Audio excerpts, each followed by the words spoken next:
آپ سن رہے ہیں کتاب ایک بار ملو ہم سے، سب ہیڈنگ درد کے تنہا موسم میں۔ اگر میں نہ کروں پھر تو حالات کی ذمہ دار تم خود ہوگی۔ کیا مطلب؟ ظاہر ہے پھر تمہارے ماما کے خاندان کی زندگی کی میں کوئی ضمانت نہیں دے سکتا۔ جی؟ وہ تڑپ کر رہ گئی۔ بالکل سچ ہے۔ تمہیں میرے بندوں کی کارکردگی کا پتہ تو چل گیا ہے۔ شمروز خان میرا دوست ہی نہیں، اسے میرا رائٹ ہینڈ بھی سمجھ لو۔ وہ میرے کہے بغیر وہی کچھ کرے گا جو میرے لیے بہتر ہوگا، اور مزے کی بات یہ کہ میرا نام بھی نہیں آئے گا۔ اگر تم نے خودکشی کی کوشش کی تب بھی میرا یہی رد عمل ہوگا۔ پہلے یہ باتیں میں نے سنی تھی پر اب دیکھ بھی لی ہے۔ اور سیف الرحمن صاحب، انتہا ہے ظلم کی۔ اس کے علاوہ میں کچھ بھی نہیں کہہ سکتی۔ میں وہی کچھ کروں گی جو آپ چاہیں گے، نرگس نہایت بردباری سے کہہ رہی تھی۔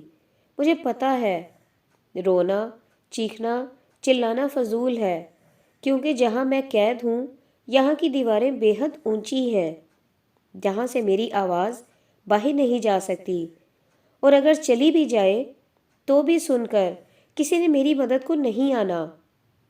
آپ کے ظلم پر میں کسی عدالت میں جا کر احتجاج بھی نہیں کر سکتی کہ میری فریاد بھلا کس نے سننی ہے۔ نرگس کی آواز میں ذرا بھی لغزش نہ تھی۔ وہ بہت حقیقت پسند لڑکی تھی اور اس نے ذہنی طور پر یہ حقیقت تسلیم کر لی تھی کہ یہی نصیب ہے، اور شاید مقدر میں یہی لکھا تھا۔ گڈ گرل، مجھے یقین ہے کہ تم میرے کہے پر عمل کرو گی تو سکھ سے رہو گی۔ سیف الرحمن بولے۔ سکھ؟ نرگس کے لبوں پر زہر خون پھیل گیا۔ اب بھلا کب سکھ چین کے پنچھی دل کے مرغزار میں چہچہائیں گے؟ کب خوشیوں کے گیت دل گائے گا؟ آپ نے تو سیف الرحمن میرے گیتوں کا گلا ہی گونٹ دیا ہے۔ نرگس کی آنکھوں میں سنگریزے چبھنے لگے تھے۔ اب کیا ارادہ ہے تمہارا؟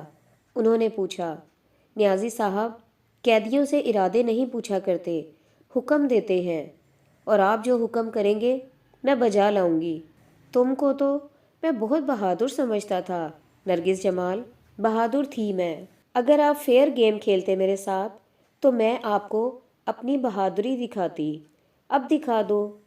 وہ استہزائیہ انداز میں ہنسے۔ میرے کلیجے میں انی اتار کر آپ کہتے ہیں آپ کو بہادری دکھاؤں؟ نرگس ہنس دی۔ دیکھو ڈیئر، محبت اور جنگ میں سب کچھ جائز ہے، اور میں ہر وہ قدم اٹھانے کو تیار ہوں جو تمہیں میرا بنا دے، اس لیے کہ مجھے تم سے محبت ہے۔ محبت؟ نرگس نے سر جھٹکا۔ ایک دم بکواس بات ہے۔ ہم کسی کو دیکھتے ہی محبت میں مبتلا ہو جائیں، نہ اس کے بارے میں علم ہو، نہ اس کا کردار جانتے ہو، اور محبت کریں۔ محبت ہے یہ؟ محبت ہے ہی بے ساختہ جذبہ۔ کب کسی نے سوچ سمجھ کر اس بحر میں قدم رکھا ہے؟ تم نے ایسا کیا ہے؟ میں نے محبت کی ہو تو مجھے پتا ہو۔ اس نے جھوٹ بولا۔ تم نے محبت نہیں کی؟ وہ حیرت سے پوچھ رہے تھے۔ نہ، نرگس نے انکار میں سر ہلا دیا۔ اس کا جی چاہا کہہ دے میں نے تو عشق کیا ہے، حارث علوی سے، عشق جس میں من و تو کا ہر فرق مٹ جاتا ہے۔ محبت تو اس عشق کے مقابلے میں کچھ بھی نہیں۔ مجھے یقین نہیں آ رہا کہ تم اب تک محبت کے جذبے سے نہ آشنا ہو۔ سیف الرحمن نیازی کے لہجے میں شک بول رہا تھا۔ اچھا، فرض کریں کہ میں آپ سے کہہ دوں میں نے محبت کی ہے تو؟ نرگس نے ان کے چہرے کی طرف دیکھا۔ تو کا کیا مطلب؟ کیا مجھے پھر بھی اپنی محبت کہیں گے؟ آف کورس، میں تو یہ جانتا ہوں کہ میں خود کیا چاہتا ہوں۔ مجھے اس سے کوئی غرض نہیں کہ کوئی اور کیا چاہتا ہے۔ میں تمہیں بیوی بنانا چاہتا ہوں نرگس جمال۔ اس معاملے میں انکار کی کوئی گنجائش نہیں ہے، تبھی تو میں نے کہہ دیا ہے۔ جو آپ کہیں گے میں وہی کروں گی، کہ مجھے علم ہے اب میں اس قید خانے سے کبھی رہا نہیں ہو سکتی۔ شمروز خان نے قاضی کا بھی انتظام کر لیا ہے، نکاح کے بعد تمہیں تمہارے ماما کے ہاں پہنچا دیا جائے گا۔ یہ ضروری ہے کیا؟ بالکل، اور کوئی چال چلنے کی کوشش نہ کرنا، ورنہ یہ اچھا نہ ہوگا۔ ان کا لہجہ ایک دم ہی پھر سخت ہو گیا تھا اور نرگس اس پتھریلے لہجے پر خاموش ہو گئی تھی۔ کچھ کہنے کا کوئی بھی فائدہ نہ تھا۔ احتجاج وہاں کیا جاتا ہے جہاں سنوائی ہو، اور یہاں تو سننے والوں نے ہی اپنے کان بہرے کر لیے تھے۔ وہ بھلا کس طرح کوئی احتجاج کرتی؟ سیف الرحمن نیازی تو اپنے احکام جاری کرتے چلے گئے تھے۔ چند لمحوں بعد ہی ایک ادھیڑ عمر کی عورت آ گئی اور آتے ہی بولی، بی بی جی تسی نہا دھو لو۔ بہتر۔ نرگس ایک معمول کی طرح اٹھی اور باتھ روم میں گھس گئی، اور پھر وہاں اس کا دل چاہا اپنی بے بسی پر دھاڑے مار مار کر روئے، مگر رونا بے سود تھا۔ سیف الرحمن نیازی نے تو کلیجے پر ہی ہاتھ ڈالا تھا، اور وہ کسی صورت بھی اپنے ماما کا گھر اجڑتے نہ دیکھ سکتی تھی۔ جس طرح انہوں نے اسے ہاتھ کا چھالا بنا کر رکھا تھا، اس کی ہر خواہش پوری کی تھی، وہ بھلا کیسے سیف الرحمن کے انتقام کی بھیٹ انہیں چڑھا دیتی؟ بلکہ وہ خود بھیٹ چڑھ گئی، بس پتہ ہی نہ چلا تھا۔ چند گھنٹوں میں وہ نکاح کے 3 بولوں کے عوض سیف الرحمن کی بن گئی۔ میں چاہتا ہوں تم اپنے ماما کے ہاں چلی جاؤ۔ نکاح کے بعد سیف الرحمن اسے نکاح نامہ پکڑاتے ہوئے بولے، انہیں یہ دکھا دو۔ ضروری نہیں ہے اس کا دکھانا، میری زبان پر وہ بھروسہ کریں گے۔ نرگس نے نکاح نامہ پرے کرتے ہوئے کہا، اپنے ماموں سے کہنا مجھ سے فون پر بات کر لے۔ وہ بولے، کوئی نئی دھمکی نہیں دینی ہے۔ نرگس نے کہا، میں نے انہیں کوئی دھمکی نہیں دی نرگس، مجھے تم عزیز ہو تو تمہاری نسبت سے مجھے تنویر الوی کا احترام لازمی ہے، اور میں ہمیشہ ان کا احترام کروں گا۔ اگر وہ میری بات مان لیتے تو آج یہ صورتحال نہ ہوتی۔ سارا قصور انہوں نے تنویر الوی پر ڈال دیا تھا۔ نرگس کچھ بھی نہ بولی اور سر جھکا کر رہ گئی۔ دوپہر ڈھل چکی تھی جب سیف الرحمن کا ڈرائیور نرگس کو تنویر الوی کے گھر دروازے پر اتار کر واپس گیا تھا، بلکہ نرگس نے اسے بھیج دیا تھا۔ دروازے پر کھڑے کھڑے اسے احساس ہوا کہ اس نے یہاں آ کر بہت بڑی غلطی کی ہے۔ وہ جو ہزارہا بار اس دروازے میں داخل ہوئی تھی، آج اس میں سکت ہی نہ تھی کہ قدم آگے بڑھائے۔ نرگس کو لگ رہا تھا جیسے کسی غیر مرئی طاقت نے اس کے ہاتھ پاؤں جکڑ لیے ہیں۔ آس و نراش کا چکر بڑا ہی عجیب ہوتا ہے۔ کال بیل کی طرف وہ ہاتھ بڑھاتی مگر پھر ٹھٹک جاتی۔ اسے لگتا جیسے کوئی جرم کر رہی ہو، اور آخر کار اس نے ڈور بیل بجائے بغیر ہی دروازہ دھکیلا تو دروازہ کھلتا چلا گیا۔ شاید دروازہ کھلا ہوا تھا میرے لیے کہ میں آ جاؤں تو دروازہ کھٹکھٹانا نہ پڑے۔ ایک روشنی کی چمک اس کی آنکھوں کے سامنے لہرا سی گئی۔ وہ کھلے دروازے میں داخل ہو گئی۔ آنگن سنسان پڑا تھا، لگتا ہی نہیں تھا جیسے یہاں کوئی زی روح رہتا ہے۔ وہ برآمدے کی پہلی سیڑھی پر قدم رکھ ہی رہی تھی کہ حارث باہر آیا۔ نرگس کو لگا جیسے زمین و آسمان گردش میں آ گئے ہوں، ہر چیز اس کے سامنے گھومنے لگی تھی۔ حارث تیزی سے اس کی طرف آیا اور اسے تھام لیا۔ تم کہاں چلی گئی تھی؟ کہاں تھی تم؟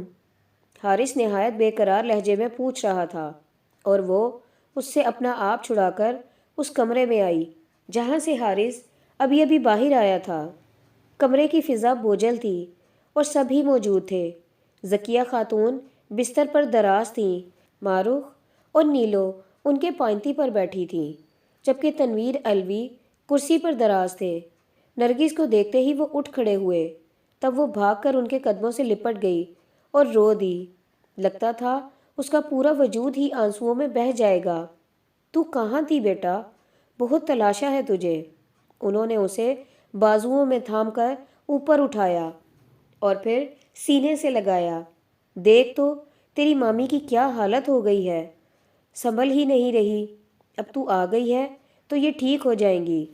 تنویر الوی نرگس کے سر پر ہونٹ رکھے کہہ رہے تھے، ماما جانی قسمت بہت زوراور ہوتی ہے، ہم کچھ بھی نہیں کر سکتے، مقدر کے سامنے بے بس ہو جاتے ہیں، اور یہ تو مقدر کے کھیل ہے، نہ کہ… تم بجھارتے کیوں بجھا رہی ہو؟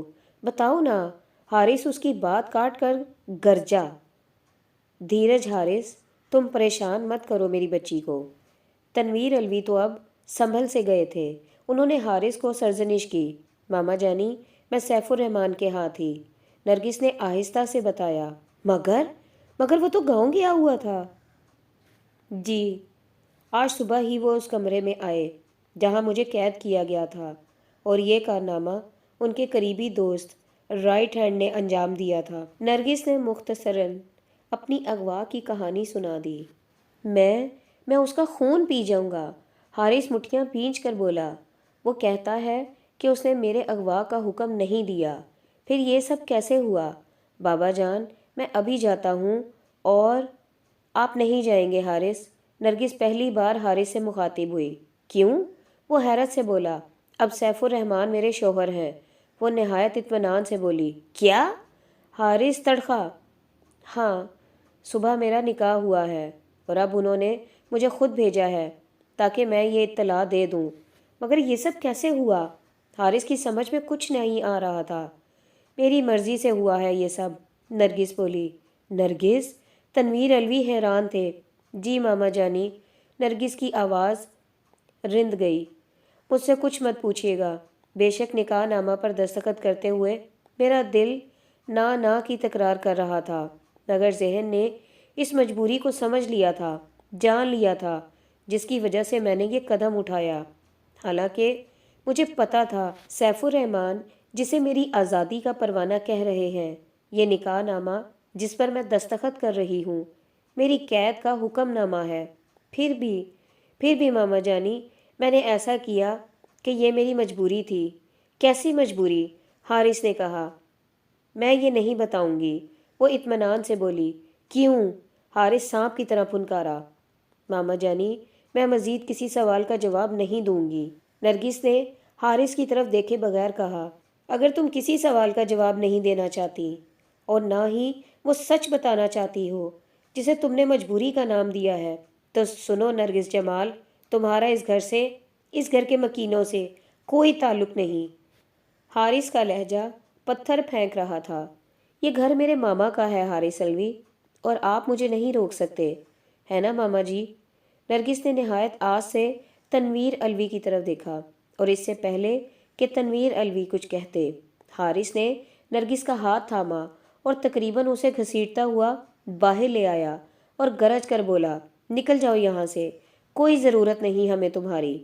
حارث، مت لو میرا نام اپنی زبان سے، میرا تم سے کوئی تعلق نہیں۔ I hate you Nargis safe.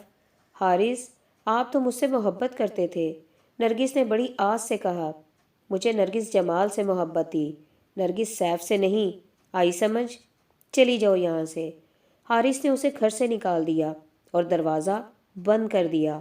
وہ چند لمحے تو انتظار کرتی رہی کہ شاید ماما جی آ جائیں۔ نیلو بھاگی آئے، شاید حارث اس پر ترس کھائے، مگر نہ ماما جی آئے، نہ نیلو کی محبت نے جوش مارا، اور نہ ہی حارث نے اس پر ترس کھایا۔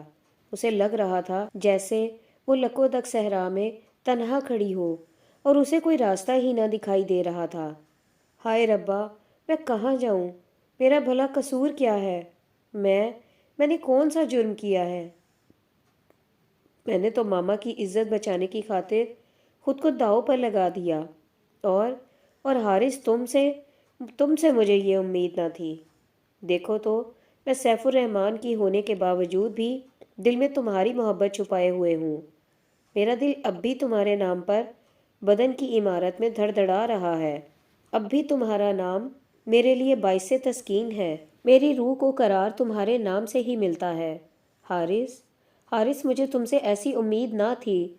مجھے یقین تھا تم بن بتائے ہی میری ساری مجبوریاں جان لو گے، کہ تم تو میرے اندر اترے ہوئے ہو اور میرے اندر کے سارے موسموں سے واقف ہو۔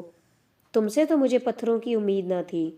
مجھے یقین تھا تم میرے زخموں پر مرہم رکھو گے، میری مجبوری سمجھو گے، اور پھر میری طرح تم بھی مجبور ہو جاؤ گے، مگر میرا سارا یقین، سب امیدیں صحرا کی ریت ثابت ہوئیں جو تمہارے شک کی ہوا سے بکھر گئی ہے۔ حارث، اس کے لب کانپے اور روح میں ماتم ہونے لگا۔ اس کی آنکھوں کے آگے اندھیرا چھا رہا تھا۔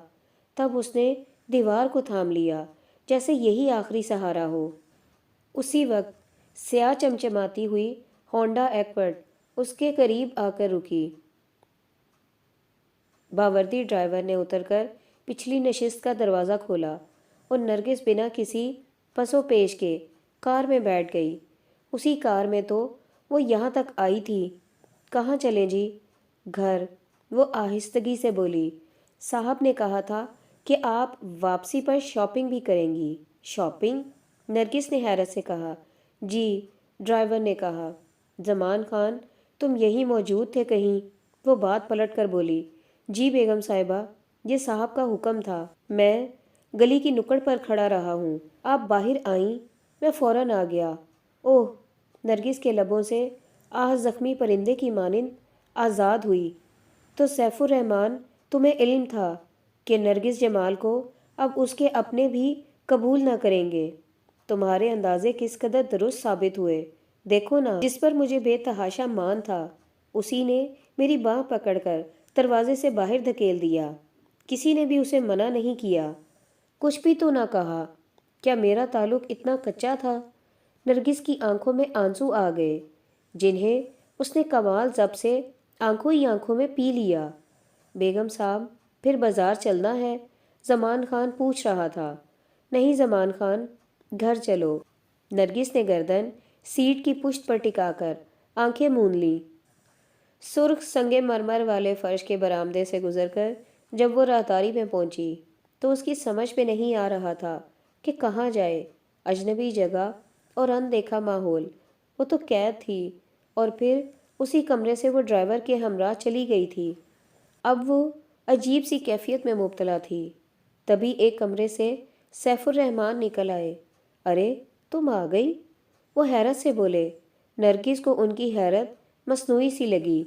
آپ کو پتہ نہیں تھا کہ میں آ جاؤں گی؟ نرگس کا لہجہ کٹیلا تھا۔ پتہ تھا، وہ مسکرائے۔ پھر یہ سوال کرنے کی ضرورت کیا تھی؟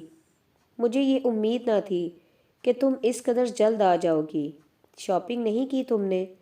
وہ ایک دم ہی بات بدل کر بولے۔ ضرورت نہیں سمجھی میں نے۔ نرگس اسی کمرے کی طرف بڑھی جہاں سے سیف الرحمن نکلے تھے۔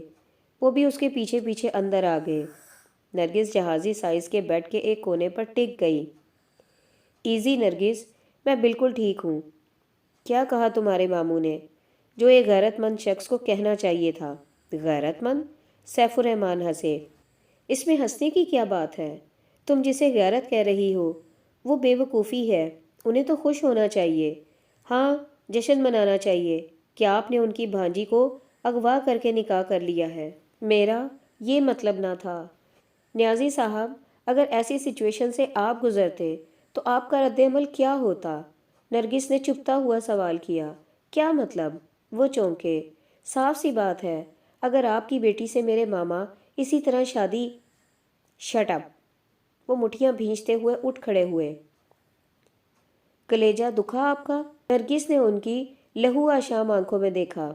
ہماری لڑکیاں یوں ٹکے ٹکے کے لوگوں کے سامنے نہیں آتی، ٹی وی پر ہر خاص و عام کی نگاہوں کا مرکز نہیں ہوتی۔ وہ سانپ کی طرح پھنکارے۔ ہمارے زنان خانے میں مرد ملازمین کو بھی جانے کی اجازت نہیں ہوتی۔ ہماری حویلی کی دیواریں اتنی اونچی ہیں نرگس بیگم کہ وہاں نر مکھی بھی پر نہیں مار سکتا۔ مجھے پتا ہے ان اونچی دیواروں والی حویلیوں میں کیسے چور دروازے ہوتے ہیں۔ وہ تمسخرانہ انداز میں ہنسی۔ نرگس، وہ گرجے، سچ سہنے کا حوصلہ میں نے خود میں پیدا کیا ہے، آپ بھی سچ سننے کا حوصلہ خود میں پیدا کریں۔ نرگس ان کی آنکھوں میں دیکھتے ہوئے نہایت اطمینان سے بولی۔ اگر تم میری محبت نہ ہوتی تو پتہ نہیں میں تمہارا کیا حشر کرتا۔ سیف الرحمن کا لہجہ نہ جانے کیوں ایک دم ہی نرم ہو گیا تھا۔ انہوں نے نرگس کو شانوں سے تھام کر دوبارہ بیڈ پر بٹھا دیا اور پاس ہی خود بیٹھ گئے۔ پہلے روز ہی شوہر سے تلخ باتیں نہیں کرنی چاہیے، وہ اسے سمجھانے لگے۔ تم ابھی نہ سمجھ ہو، ازدواجی زندگی کی باریکیاں آہستہ آہستہ ہی سمجھو گی۔ رہنا تم نے یہی ہے۔ اپنی زبان اور اپنے انداز کو قابو میں رکھا کرو نرگس۔ دوسرے لفظوں میں اپنی زبان کاٹ دوں؟ نرگس نے ہاتھوں کو مسلتے ہوئے کہا۔ نہیں، میری یہ منشا تو نہیں ہے۔ تو چہکنے والی بلبل ہے۔ تو بول، تیرا لہجہ تو میری سماعتوں میں سر گھول دیتا ہے، مگر حق بات بول، میں تیری ہر بات برداشت کر لوں گا، غلط بات نہیں۔ سیف الرحمن کا انداز ملتجیانہ تھا۔ نرگس مسکرا دی اور بولی، اور حکم؟ میں بھلا حکم دے سکتا ہوں تجھے؟ تو بتا۔ میری خواہش ہے کہ میں پڑھوں۔ ضرور، مگر میں کہیں نہیں جاؤں گی نیازی صاحب۔ میں سر جھکا کر کالج جاؤں گی اور واپس آ جاؤں گی۔ کسی سے کوئی بات نہ کروں گی۔ وعدہ؟ میں وعدوں پر جان دینے والی لڑکی ہوں۔ نرگس نے کہنے کو تو کہہ دیا، مگر اس کے اندر نہ جانے کون چیخ پڑا۔ کب تم نے وعدہ پورا کیا ہے؟ تم نے تو کہا تھا حارث میں تمہیں کھونا نہیں چاہتی، اور پھر کھو دیا۔ اب کیا جان دو گی؟ اگر مجھے یہ یقین ہوتا کہ میری جان کے خاتمے سے میرے ماما کی فیملی محفوظ ہے، حارث پر کوئی آنچ نہیں آنی، تو میں ایسا کر گزرتی، مگر سیف الرحمن نے تو اس کا دماغ ہی شل کر کے رکھ دیا تھا۔ وہ دل کو ذہن کی دلیلوں سے سمجھاتی رہی، اور سیف الرحمن نیازی اسے معلوم نہیں مستقبل کے کون کون سے سہانے سپنے دکھاتے رہے۔ وہ معاف ذہن اور بند ہوتے قلب کے ساتھ خالی خالی نظروں سے انہیں دیکھتی رہی۔ اسی شام سیف الرحمن اسے لے کر اسلام آباد پہنچ گئے۔ 3 روز وہ مری میں رہے۔ یہ شاید ہنی مون پیریڈ تھا۔ پھر واپس آ گئے تھے۔ دستکیں کب کی مر چکی ہیں، اب کہاں کھڑکیاں کھلیں گی۔ اور 1 ہفتہ بعد نرگس کالج جانے لگی تھی۔ سیف الرحمن کی منت کر کے اس نے کالج آنے اور جانے کے لیے رکشہ لگوایا تھا۔ وہ لوگوں کی نگاہیں نہیں برداشت کر سکتی تھی۔ پھر سیف الرحمن بھی نہیں چاہتے تھے کہ کسی کو ان کی شادی کی خبر ہو۔ پہلے روز ہی وہ نیلو کو پورے کالج میں ڈھونڈتی رہی۔ پھر اس کی کلاس فیلو عذرا نے بتایا، نیلو آج کل کالج نہیں آ رہی۔ وہ دل محسوس کر رہ گئی۔ کتنے ہی روز اس نے نیلو کو تلاش کیا، مگر وہ نہ ملی۔ شاید حارث نے یا پھر ماما نے نیلو کو کالج سے اٹھوا لیا تھا۔ وہ کسی سے کچھ پوچھ بھی نہ سکتی تھی۔ نرگس بہت ہی کم گو ہو گئی تھی۔ اس کی سہیلیاں حیران تھیں۔ کسی کو بھی تو اس پر گزرے حادثے کی خبر نہ تھی کہ وہ ہر رات کون سے کرب ناک لمحوں سے گزرتی ہے۔ لڑکیاں اسے روک روک کر پوچھتیں کہ اب وہ پروگرام جواں عزم کی کمپیئرنگ کیوں نہیں کرتی۔ تب وہ پڑھائی کی مصروفیات کا بہانہ کر کے ٹال جاتی۔ لڑکیاں کہتی، ہم آپ کو دیکھنا چاہتی ہیں۔ وہ محبتوں پر پگھل پگھل جاتی، پر کچھ نہ کر سکتی تھی۔ پھر امتحان ہو گئے اور سیف الرحمن کے ساتھ وہ ورلڈ ٹور پر نکل گئی۔ 2 ماہ بعد وہ لوگ واپس لوٹے تھے۔ تب ایک روز اسے احساس ہوا کہ قدرت اسے ایک خوبصورت سا روپ بخشنے والی ہے۔ اس روز کئی ماہ بعد خوشی کی کرن اس کے دل کے اندھیرے ایوان میں لہرائی۔ وہ خوشی خوشی ننھے مہمان کے استقبال کی تیاریوں میں لگ گئی۔ سیف الرحمن اس کا یہ نکھرا نکھرا اور بدلا بدلا روپ دیکھ کر حیران تھے، اور خوش بھی کہ واقعی وہ انہیں بے حد بے حساب پیاری تھی۔ تبھی تو وہ اس سے یہ نہ کہہ سکے کہ انہیں اولاد کی خواہش نہیں۔ وہ اس کی خوشی کو مارنا نہیں چاہتے تھے۔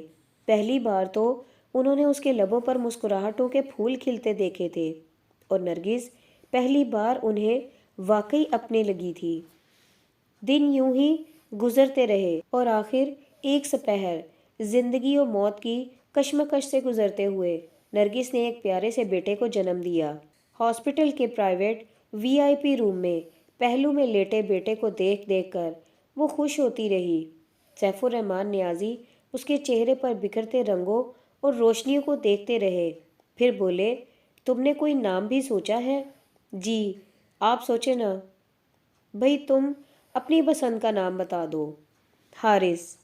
ایک دم ہی نرگس کے لبوں سے یہ نام ادا ہونا چاہ رہا تھا، مگر اس نے ہونٹ بھینچ لیے۔ اب بھلا یہ نام لبوں پر لا کر قیامت تو نہیں مچانی تھی۔ تم نے نام نہیں بتایا، وہ پوچھ رہے تھے۔ جو آپ کی مرضی، نرگس نے آنکھیں موند لی، اور پھر دونوں کی باہمی رضامندی سے نو مولود کا نام سلمان نیازی تجویز ہو گیا۔